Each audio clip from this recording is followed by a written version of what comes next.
Hola a todos y a todas, soy Fran Garcera, doctor en estudios hispánicos y actualmente técnico de archivo e investigador en el Patronato Carmen Conde Antonio Oliver de Cartagena.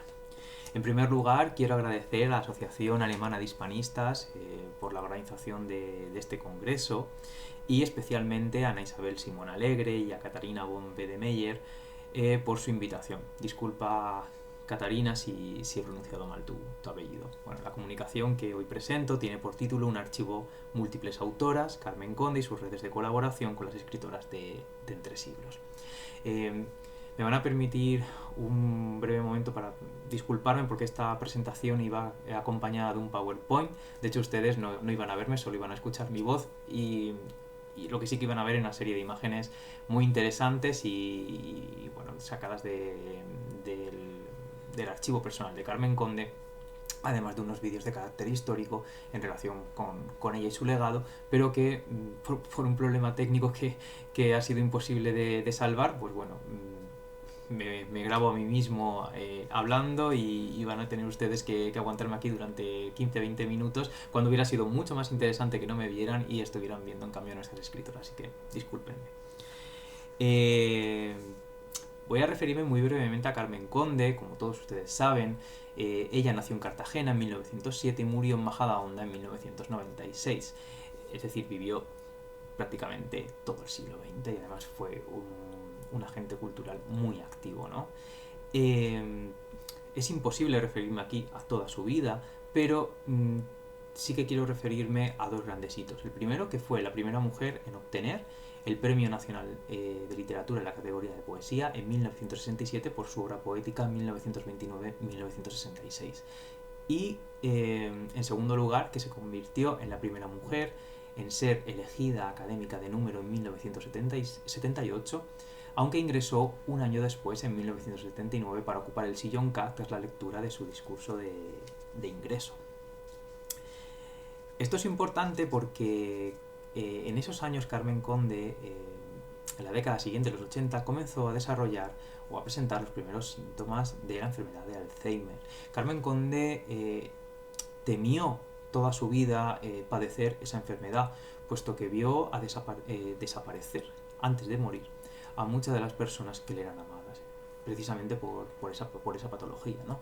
Entre ellas a Amanda Junquera, más conocida por su seudónimo Isabel D'Ambia, y que fue su compañera de vida desde 1936 hasta 1986, si ahora no recuerdo mal el año en el que falleció.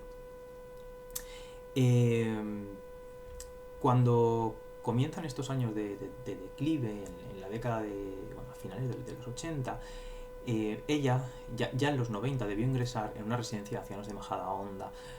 En esos años designó por un poder notarial a tres albaceas: José María Rubio Paredes, Luz María Jiménez Faro y me van a disculpar, tengo que apuntar, Eduardo Soler Fierrez, perdón. Bueno, les designó para que se cumpliera la voluntad de su testamento, que era donar su archivo, su legado, tanto en lo que es lo documental como su propiedad intelectual, al Ayuntamiento de Cartagena, además de algunos enseres, sobre todo mobiliario, de su domicilio perteneciente al comedor y al despacho. Gracias a que estos albaceas lograron un convenio de donación con el ayuntamiento en 1994, un año después, por unanimidad de los 27 concejales que en aquel momento componían el ayuntamiento de Cartagena, se aprobó este convenio de donación y se creó el Patronato Carmen Conde Antonio Oliver, que actualmente es quien custodia, salvaguarda su legado y además gestiona sus derechos de autor. Pues gracias a que Carmen Conde fue una persona muy meticulosa en la conservación de su archivo personal, Alejandro Delgado se ha referido a ella como Carmen Conde archivera de sí misma. Y Cari Fernández, también técnico de archivo del patronato y la mayor especialista en su legado, habla de un sentimiento en Carmen Conde de inmortalidad programada. Es que lo guardó absolutamente todo.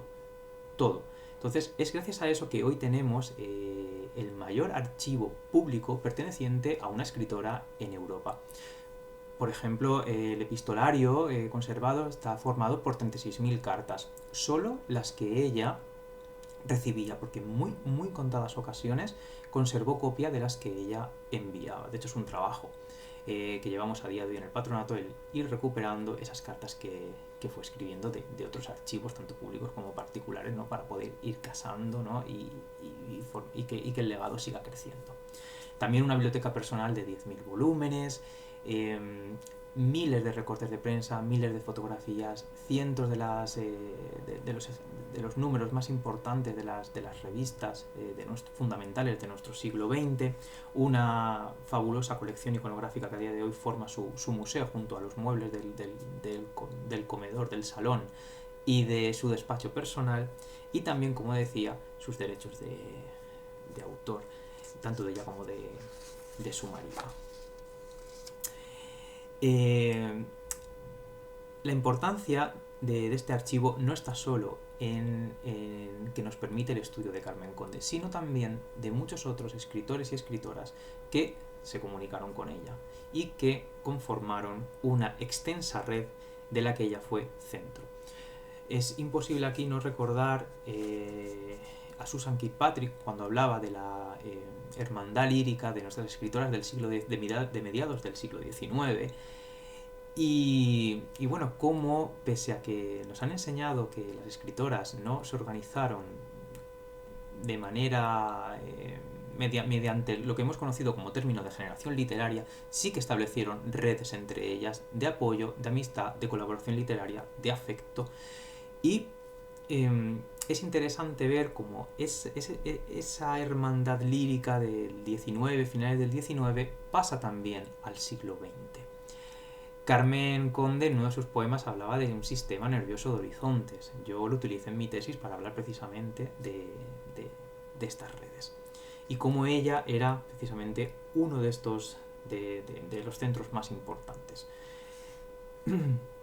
Cuando Carmen Conde comienza en 1924, recuerdo que había nacido en 1907, a dar a conocer su vocación literaria que tenía desde pequeña, comienza a cartearse con determinadas personas del campo literario, ¿no? Pues para darse a conocer, tener un apoyo. Y la primera carta data de 1923, pero para la comunicación que nos ocupa nos interesa la carta conservada de Sofía Casanova a Carmen Conde en enero, si no recuerdo mal, sí, el 24 de enero de 1927. Carmen Conde había acudido a ella ya que en aquel momento Casanova estaba completamente legitimada en su quehacer literario y periodístico. Y aunque no se ha conservado la carta que Carmen Conde envió a esta escritora, nos podemos hacer una idea de su contenido a través de la contestación que la escritora gallega procuró a la joven Carmen Conde, ¿no? Desde su residencia en Polonia. No podemos olvidar que en aquel momento, bueno, que desde principios del siglo XX, yo creo que fue en torno a 1911 más o menos, ella se trasladó fuera de España. Entonces la carta dice así: Amiga mía, ¿cómo se vuelve usted a mí, habiendo tantas escritoras aquí y fuera? Yo no vivo en Madrid, vengo a pasar cuando puedo alguna corta temporada y no sé nada de los cotos cerrados del periodismo. Los literatos viven en camarillas y no los conozco más que de nombre. ¿Quiere usted variar de situación entregándose a la literatura? Ilusión. Mi consejo es este: hay que tener medio de vida y apoyo material de la existencia, por modestísima que sea. Y si se tiene la vocación y el talento literario, ir trabajando para ensanchar su radio de acción donde se vive. Ya ve usted, Rosalía de Castro vivió en una aldea. Hay que recordar que Sofía Casanova obtuvo cierta independencia económica a través de sus colaboraciones en prensa y del éxito de sus novelas. No tanto por sus poemarios, desgraciadamente, porque son maravillosos. No obstante, al comienzo de esta independencia como escritora, dependió de la fortuna de su marido. Quizá este recuerdo origine su urgencia por recomendar a Carmen Conde que procure acomodar económicamente su futuro antes de darse por entero a la literatura. No obstante, lo importante de esta carta es la indicación de Casanova de que Conde escriba a Blanca de los Ríos y a Sofía Morales de su parte para que den cabida a sus publicaciones en las publicaciones que ellas dirigían, ¿no? Por lo tanto, vemos como esas redes de esa hermandad lírica de la que hablaba Susan Platic sigue todavía vigentes en 1927. Y de hecho, y sigo leyendo la carta, continúa diciendo: devuelvo a usted esas lindas páginas que en un periódico de Andalucía serán acogidas con gusto. Escribe usted en nombre mío a doña Blanca de los Ríos, Jorge Juan 7, que dirige la revista Raza Española, y a María Luz Morales, perdón, creo que antes he dicho Sofía, perdón, María Luz Morales, a la redacción de Moda Elegante de Barcelona. Y quizás esas escritoras con estancia y situación fija aquí podrán hacer lo que yo, de paso, no puedo. Deseándole felicidades y el logro con el tiempo de sus deseos, le abraza su amiga Sofía Casanova. Sofía Casanova está dándole entrada a Carmen Conde no solamente a su red, sino también al campo cultural mediante la publicación en revistas y periódicos, donde ella sabía que de su parte iba a tener cabida precisamente por esas redes de afecto.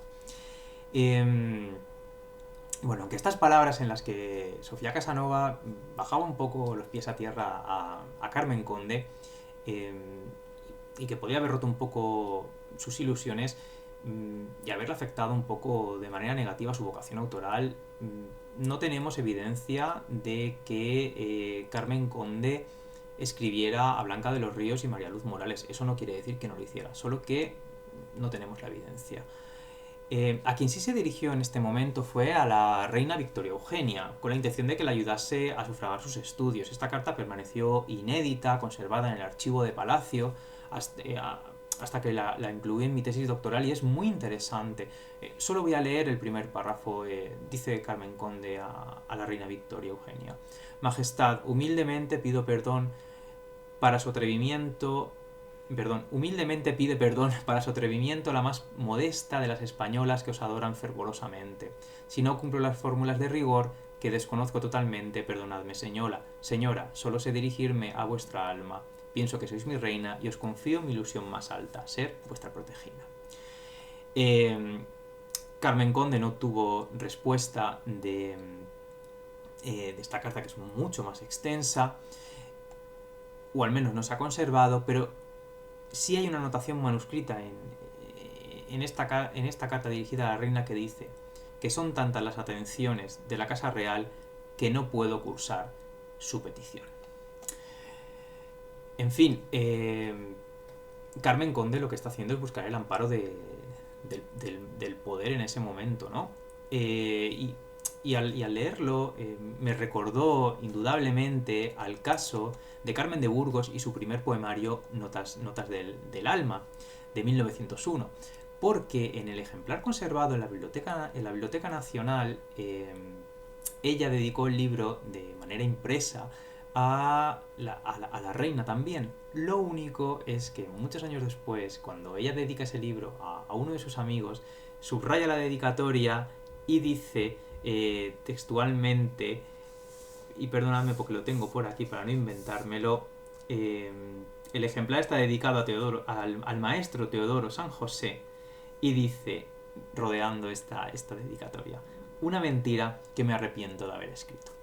Es normal que lo hiciera, lo hacían muchas, pero Carmen Conde fue una gran defensora de la Segunda República, de la democratización de la cultura y la enseñanza, como, en fin, Carmen de Burgos también fue una revolucionaria. O sea que vemos cómo se acercan al poder, pero cuando el poder, en fin, las devuelve a los extremos, ¿no? del campo cultural, a la periferia, ellas en el futuro buscarán otras formas de hacerse cabida y serán conscientes de lo necesario, por ejemplo, en el caso de Carmen Conde, de lo que es la educación, para poder seguir avanzando en su itinerario.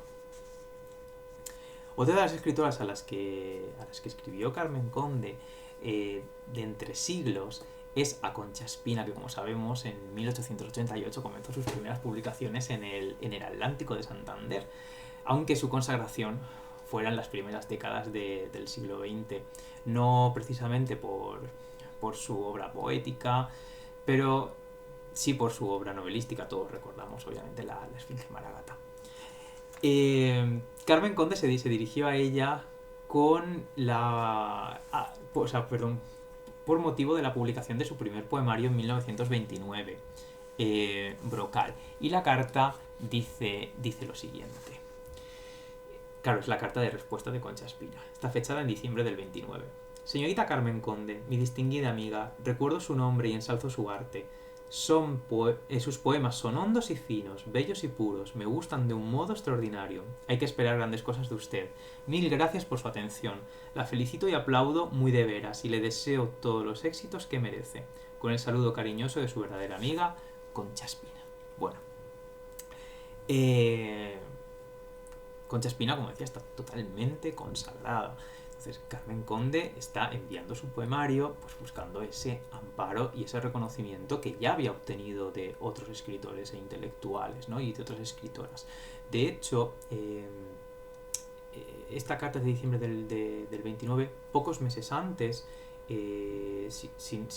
pocos meses antes, creo que en octubre-noviembre del 29, ella escribió a Delmira Agustini. O sea, no puedo entrar en las redes hispanoamericanas transatlánticas de Carmen Conde, pero sí al menos mencionar que esta carta de Delmira Agustini es bastante importante porque en el postscriptum le indica la dirección de Alfonsina Storni y también la de Gabriela Mistral. Además, Carmen Conde le habla de un libro de niños. Ese libro de niños o sobre niños será Júbilos, que publicó en 1934, prologado por Gabriela Mistral y con ilustraciones de Nora Borges, y que fue la consagración como escritora de Carmen Conde. Vemos cómo las redes están actuando totalmente, y para no irme de este momento de nuestras escritoras de entre siglos, justo con la publicación de ese poemario hay una nueva carta de Concha Espina en la que le felicita por el libro y le dice que ella y otra escritora familiar suyo, que en ese momento, si no recuerdo mal, también mantenía desde hacía años correspondencia con Carmen Conde, desde los años 20, Consuelo Verges, están viendo para colocar y distribuir su libro por Madrid. Entonces vemos cómo esas redes de colaboración van logrando conquistar el campo público de aquel momento de nuestra Edad de Plata, y cómo estas redes de nuestras escritoras de entre siglos, que venía desde el 19, permanecen, y no solo permanecen, sino que brotan y se fortalecen en las nuevas escritoras. En el caso de Carmen Conde las va a mantener sin duda. Aunque compartieron muchas más cartas, Concha Espina y ella, en el PowerPoint que había preparado, ese PowerPoint que parece que no existe, pero de verdad existe, incluí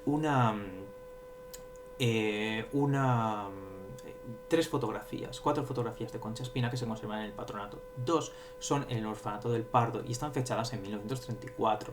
Concha Espina pertenecía a su patronato, y Carmen Conde trabajó allí en ese momento, entre el 34 y el 35, como inspectora de estudios, y recibió el apoyo de Concha Espina.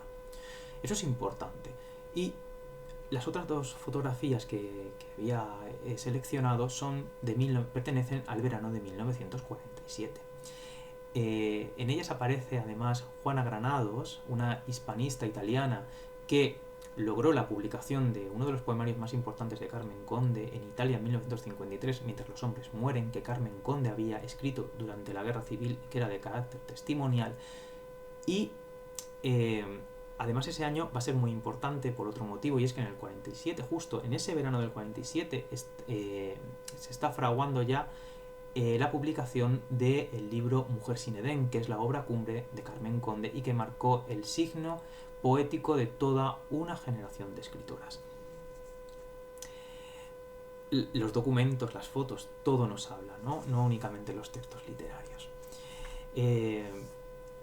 Debo decir que Carmen Conde llevó estas redes siempre como bandera. De hecho, en el 54 publicará la antología Poesía Femenina Española Viviente, que también, si pensamos que las escritoras de entre siglos funcionan de bisagra entre el siglo XIX y el XX, esta antología va a funcionar de bisagra entre las escritoras de antes de la guerra y después de la Guerra Civil, porque Carmen Conde incluye tanto a poetas de la Edad de Plata como autoras que comenzaron a escribir durante la Guerra Civil o la posguerra, y todas coinciden en un único espacio, es decir, se mantiene su genealogía literaria.